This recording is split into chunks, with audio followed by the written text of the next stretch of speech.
Hello guys, आज हम study करेंगे जेड बस और इम्पीडेंस मैट्रिक्स, जिसको आप कह सकते हैं। जेड बस होता है इनवर्स ऑफ वाई बस। तो जेड बस को बेसिकली हम स्मॉल सिस्टम्स के लिए यूज करते हैं। तो जेड बस जैसे मान लीजिए कोई भी नेटवर्क है, उसमें Z one element, Z two, Z three, similarly इसी प्रकार के बहुत सारे एलिमेंट होंगे, इसी तरह नीचे तक जेड वन, जेड टू। तो ये मान लीजिए कोई भी जेड बस है, तो इसका पहले हम थेवेनिन इक्विवेलेंट देखते हैं होता क्या है। जो भी डायगोनल एलिमेंट होगा उस बस का, वो थेवेनिन इम्पीडेंस होगा। अब इसको हम सर्किट में ड्रॉ कर लें।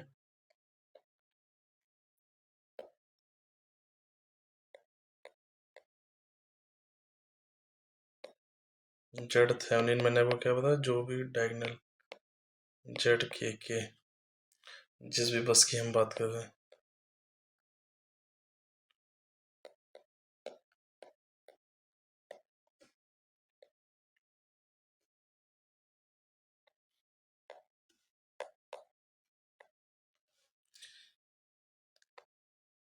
ये हमारा एक्चुअल सर्किट है। मतलब जो भी डायगोनल एलिमेंट होगा जेड, जैसे हम सेकंड बस के लिए कह रहे हैं, तो Z two to Z Thevenin होगा सेकंड बस पे। तो उसका आप ड्रॉ अगर आप करना चाहें तो उसको आप लिख सकते हैं, प्री फॉल्ट वोल्टेज ये हो जाएगी और जेड थेवेनिन, और ये रेफरेंस हो जाएगा। अब मान लेते हैं इसमें कोई फॉल्ट आ गया, तो फॉल्ट आ गया तो कोई करंट फ्लो करेगा यहाँ पे।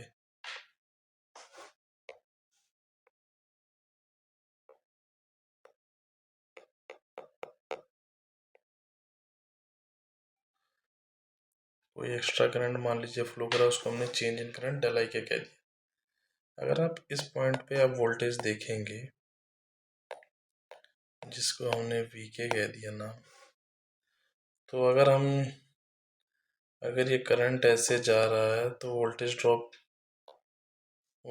यहाँ पे होगा प्लस माइनस। तो अगर हम यहाँ केवीएल लगाएं इस लूप में, या वी के हम लिखना चाहें, वी के इज इक्वल टू, यहाँ से लगा लें वी के 0 माइनस डेल आई के इंटू जेड के। तो जो भी पोस्ट फॉल्ट वोल्टेज होगी उसको हम बोल सकते हैं डेल वी के। मतलब जो भी चेंज आया वोल्टेज में, और चेंज इन वोल्टेज हम दे सकते हैं डेल वी के इज इक्वल टू जेड के इंटू डेल आई के, change in current into.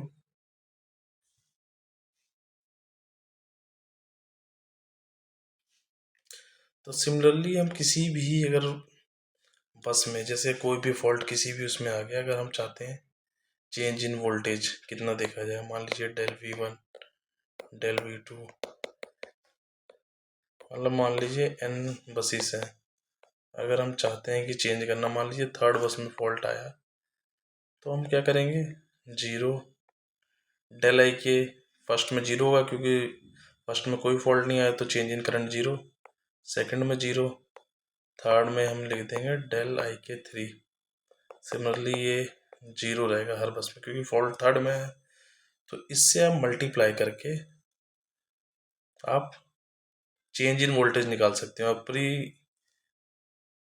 Pre fault voltage में से अगर आप उसको माइनस कर देंगे तो नेट वोल्टेज आ जाएगी हमारी, या पोस्ट फॉल्ट वोल्टेज उसको आप कह सकते हैं। तो आप यहाँ पे एक चीज़ नोटिस करिए, जिस भी बस पे फॉल्ट आया उसी के करंट को यहाँ पे आपने लिखना है चेंज इन वोल्टेज फाइंड करने के लिए। ये बहुत ही इंपॉर्टेंट टॉपिक है, इसको गेट में कई बार आ चुका है। जिस भी बस पे फॉल्ट आएगा, जैसे मान लीजिए थर्ड बस पे फॉल्ट आया, तो बाकी सारे एलिमेंट्स हमारे 0 रहेंगे इस कॉलम के। और यहाँ से आपको चेंज इन वोल्टेज किसी भी बस पे आपसे पूछा जाए, मान लीजिए थर्ड में फॉल्ट आया, थर्ड बस में फॉल्ट आया, तो आपसे पूछ लीजिए जाए post fault voltage on V1। पहले आप जेड बस से मल्टीप्लाई करके इसको डेल V1 कर देंगे और प्री फॉल्ट वोल्टेज में से चेंज इन इसको माइनस कर देंगे तो आपके पास पोस्ट फॉल्ट वोल्टेज आ जाएगी। तो ये बहुत इंपॉर्टेंट टॉपिक है, किसी भी बस का आप पोस्ट फॉल्ट वोल्टेज फाइंड कर सकते हैं अगर आपको प्री फॉल्ट वोल्टेज पता है और फॉल्ट करंट आपको पता है।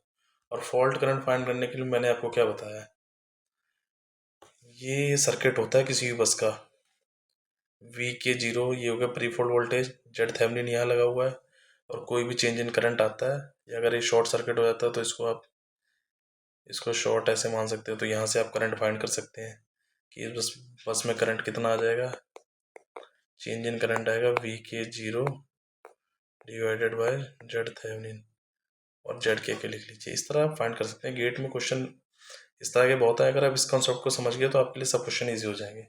अब कुछ हम बात कर लेते हैं मॉडिफिकेशन इन जेड बस। देखिए जेड बस वैसे फाइंड करना बहुत मुश्किल है, जैसे आप वाई बस फाइंड कर लेते हैं इजीली, लेकिन आप जेड बस नहीं फाइंड कर सकते। तो जेड बस फाइंड करने के लिए कुछ मॉडिफिकेशंस होती हैं जिसके थ्रू हम फाइंड कर सकते हैं। आपको कुछ मॉडिफिकेशंस को याद रखना है। तो बेसिकली 4 प्रकार की मॉडिफिकेशंस होती हैं। अगर आप समझ जाएंगे तो आप किसी भी चीज़ को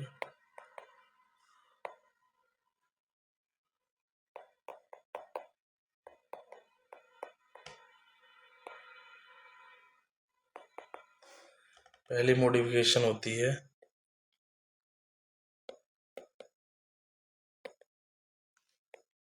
एडिंग जेड बी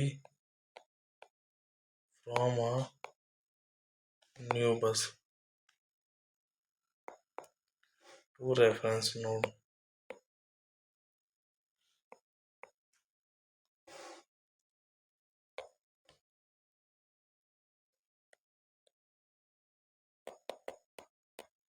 केस 1 हो गया। तो इसका हम सर्किट अगर ड्रॉ करें तो मान लीजिए कोई भी बस ये थी,